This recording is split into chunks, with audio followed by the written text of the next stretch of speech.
Hello and welcome back to another episode of Clark and Addison, Born into the Ivy. We are your hosts, David and Eli. Back again without Eli's dad this time. Hopefully he'll be on here with us again, though, as a guest. That would be awesome, because I thought he did really well. We're going to break down 5 players today. We're going to break down Carson Kelly and our expectations for him, Nico Hoerner, Daniel Palencia, Gavin Hollowell, and Matthew Boyd. But before we do that, we're going to talk about a little bit injury news. They came out and said Jordan Wicks and Porter Hodge are expected to start the year on the IL. Jordan Wicks has some forearm issue, and Porter had some elbow discomfort. Did either surprise you that they'll be starting on the IL at all? No, those two are always on the IL, I feel like. Especially Jordan lately. Over the past few years, you know what I mean? They're like the IL buddies. Yeah, especially with Porter the last couple years now. Yeah. But I was reading on Bleacher Nation, and he was talking about that it seems like every time Wicks gets an uptick in his velocity, he gets hurt. And if that's the case, but he needs that velocity to stay relevant in majors because that's when he starts to get hit around, when he doesn't have that extra velocity. Mm-hmm. You know what I mean? So if that's the case, then man, that really sucks for the guy. Right. That's not something I had noticed. I thought it was and Michael Cerami, I believe, was the one who had pointed that out. He's pretty good with that stuff. Jonathan Long, though, is healing and expected back over the next few games, possibly, and that would be a great sign.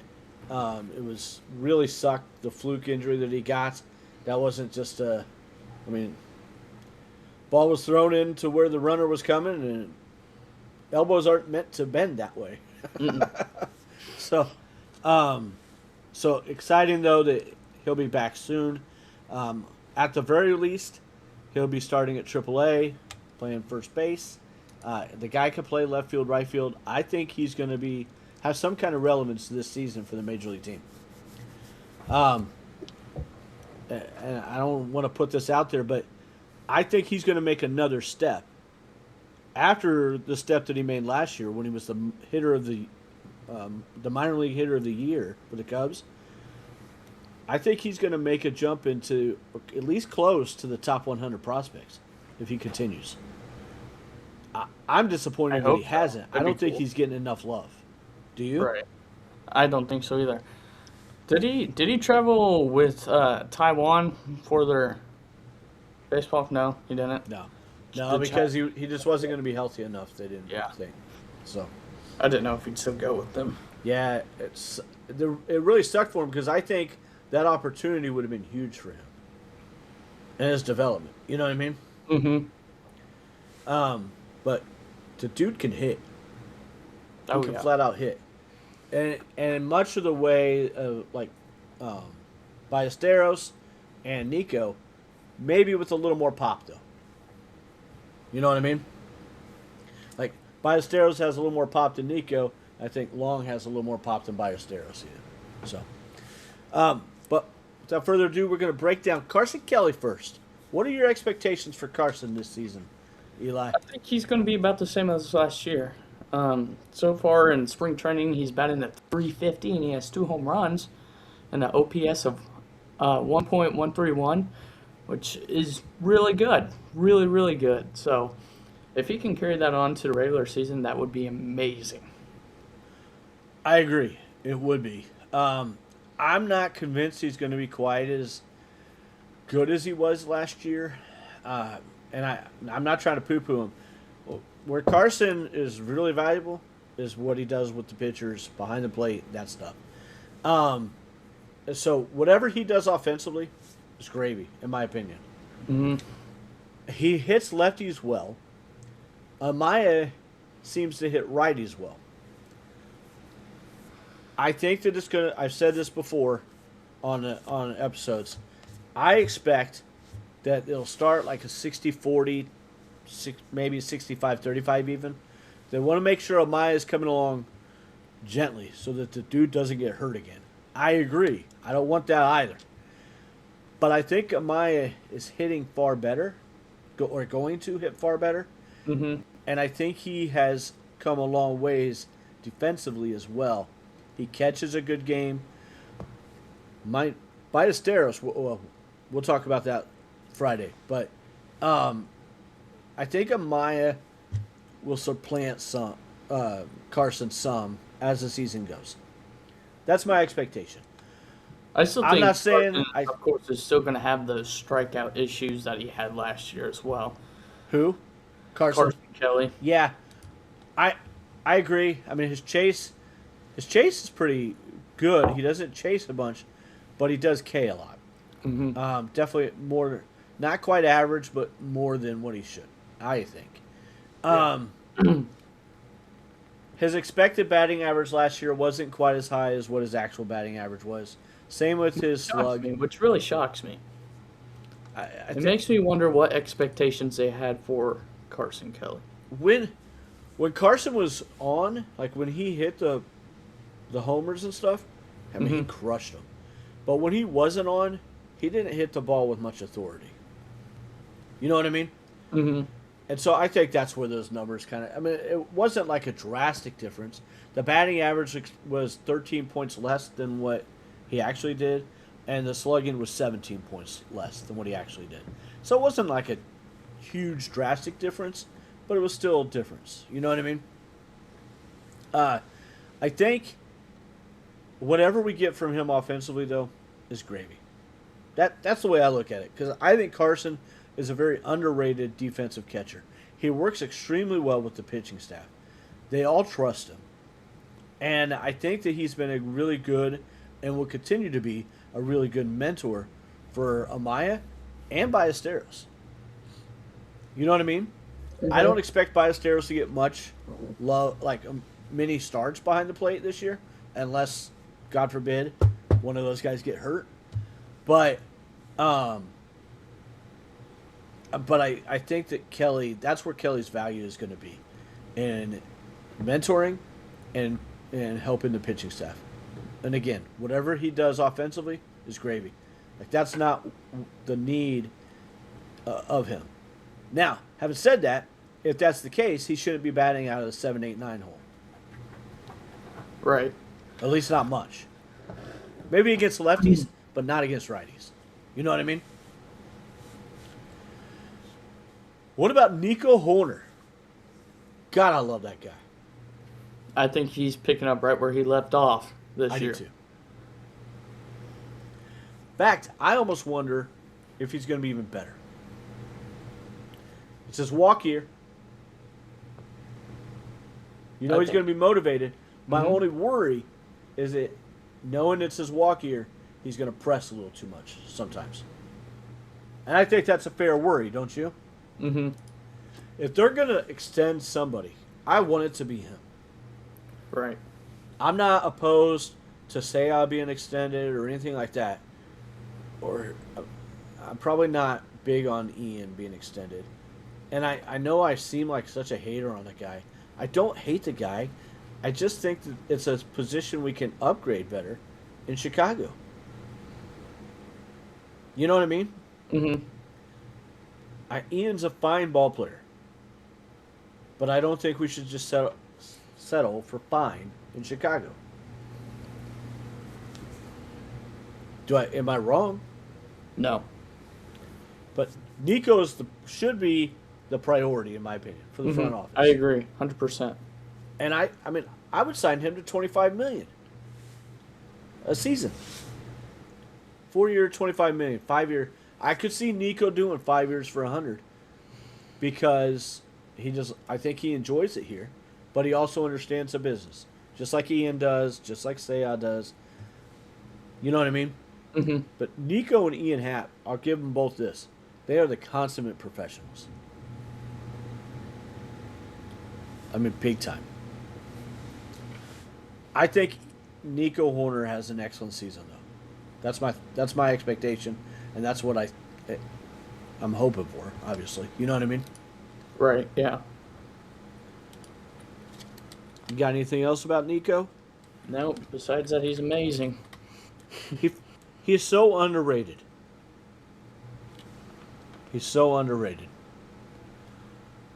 What about Daniel Palencia? What are your thoughts on him? He's kind of tricky, but I think he'll be fine in the majors. I don't think he'll be a closer. Maybe for like the first few months he will, but I don't think he'll stay a closer. I do. You think so? I he has looked lights out for Team Venezuela. Oh yeah, I And he forgot. looked really good early on in spring for us too. He has adjusted his off-speed pitches. I think he understands he can't just continuously rely on the fastball. You know what I mean? The velocity and everything is great, but you got to have more than just a super hot, great fastball in the major leagues. He also gets the ball in the air a little too much. His ground ball rate was 37%. Oh no, it's 39.7% in the 37th percentile. I'd like to see that go up a little bit. You know what I mean? Mm-hmm. But his barrel rate, he only allowed 5% of all pitches to be barreled. That's pretty impressive. Strikeout rate is good. He does tend to walk a little too many, but I think that's just something you got to live with a guy who throws like that. It's very few pitchers who throw that hard never walk anybody. Mm-hmm. You know what I mean? Mm-hmm. I mean, it's got to be difficult. It's the strike zone throwing that freaking hard all the time. I can't do it throwing 50. So, shit, not anymore. I don't think I can throw 50 anymore, but I might be able to. I think you can do it. I mean, I used to be able to throw 60. I'm not sure, man. But I can't get the kickoff with my legs and stuff anymore. You know what I mean? I've never done the radar stuff before. I was about to ask if you ever had. No. I bet you I can clock in about 70, I 75. bet you could too. I bet you could too. I Your don't dad- think I'm hitting 80. I'm not sure what your dad. I want to say that we clocked him at like 75 or something once, but I'm Oh, not yeah? 100% sure. He always had a much stronger arm than I did, though. He was frankly better at baseball too than I was. But I think if Palencia can get the splitter and the slider to be more consistent in the zone and use the splitter just a little bit more to make it even more relevant, then the fastball will pop even more. Because it's not like his fastball is just straight. You know what I mean? Hmm. But, I mean, a four-seamer only moves so much, too, though. Right. So, if there's doubt about whether it's the fastball or not for the hitters, then they can't just sit on it. And I think that's what they started to do a little bit towards the end of the regular season. He was great again after he came back from the IL, though, and in the playoffs. He was fantastic. He and Kittredge and Keller were all excellent in the playoffs last year. So I definitely think that Daniel can settle in as the full-time closer. I hope I'm right. But I think that they have other guys who can do it. But if he doesn't kind of grab hold of that, I would expect them to go trade for somebody if everything goes the way we think. So, what about Gavin Hollowell? Have you seen much of him this spring, or his stats at least? Yes, I actually am very, very, very excited for this guy. Very excited. So I've heard that because the last bullpen spot is open, Uh-huh. and I've seen that they might want a non-roster invitee guy so they can keep somebody else in the organization a little longer to start the year. If Hollowell doesn't have a big hiccup or two, Mm-hmm.